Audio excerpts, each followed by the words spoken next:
Michael Klim is one of our great swimming champions, winning 6 medals across 3 Olympics, including, and who could forget this, that moment 23 years ago in Sydney when he was part of the first freestyle relay team to beat the United States in a 4x100 final. It was incredible. But what some people don't know is that Michael is dealing with ongoing health issues from a chronic neurological disorder.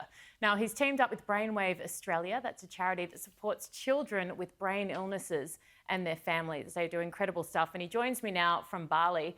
Michael, thank you so much for your time. You were diagnosed with CIDP 3 years ago. What exactly is that? Hey, hi, Erin. Thank you for having me. First of all, it's a pleasure. And yeah, look, I'm very privileged now to be able to share and raise the awareness of CIDP, which is chronic inflammatory demyelinating polyneuropathy, which basically means the myelin, which is the sheath around your nerves, starts to fray a little bit. And generally it starts with your extremities, your hands and your feet, and can work its way upwards and completely cover your whole body. So the actual signal is not, not being functioning very well. So it affects functionality, mobility, lots of neural pain, and just general sensation in your legs is definitely compromised. And as you can see some of the footage here, this was my initial kind of rehab when I had a really strong onset of CIDP at the beginning, and I've been able to get to a pretty stable level now where I'm fairly functional, but still very much compromised. I watched you and reported on you as an athlete in my very early days, and then followed you on Instagram since, as a lot of people do. And prior to this, you were ridiculously fit. You still clearly are. How have you dealt with, though, being hampered by this and mentally more than anything? Yeah, great question. Look, I won't lie, it was very difficult. It was almost like my identity, because even though I was competing for so many years, I kind of carried that on into life after sport, and I used my physicality, my ability to do active things, from not only swimming but CrossFit, adventure racing, cycling, everything really. I'd sort of would set myself challenges just to prove to myself that I could tackle it from a mental standpoint, and that was kind of taken away from me. And it also affected my day-to-day lifestyle. I was no longer able to surf with my kids, play basketball with my son, and it really it took me a while even for me to be ready to talk publicly about it, because there is this uncertainty with autoimmune neuropathies that there is no cure at this point. There is only treatment that sort of helps to alleviate some of the symptoms. So my mindset had to change completely, and now I've very much come to terms with what I've got, and I've been inundated from sufferers and carers that they thought they were the only ones going through this, but now that they realise there is more people out there.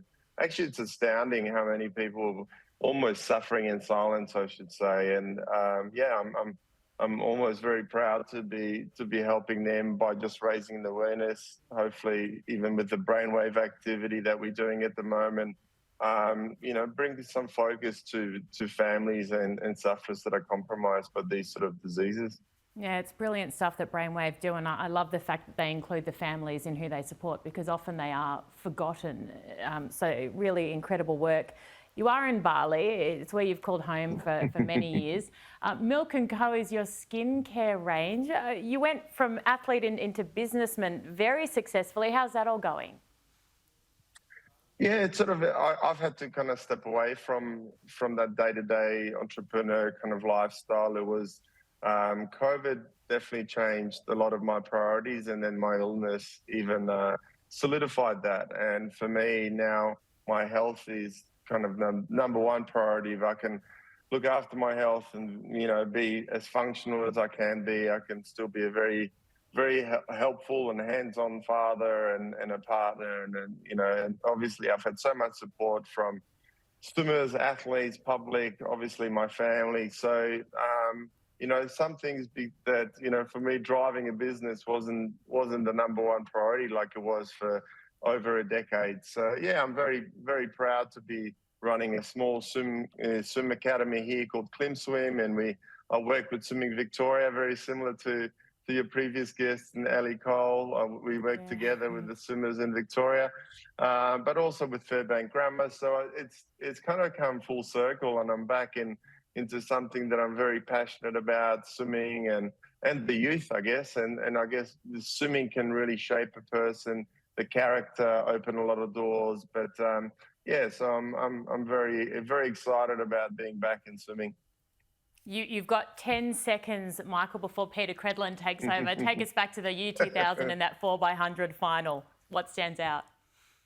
Well, for me, it was, I mean, it's still a bit of a blur, but I think I was in such we were distracted with Thorpe being late for the event. So we were hoping that he was going to make it because he was our anchor man. But to this day, that's still my best time, my best swim ever. And doing that in front of a home crowd, doing it with your teammates, it was breaking 2 world records in a few minutes was a great achievement. But I'm still kind of reminded about that event instead of my personal achievements, which is absolutely fine. No, thank you for the memories and thank you for the work you're doing now. You take care and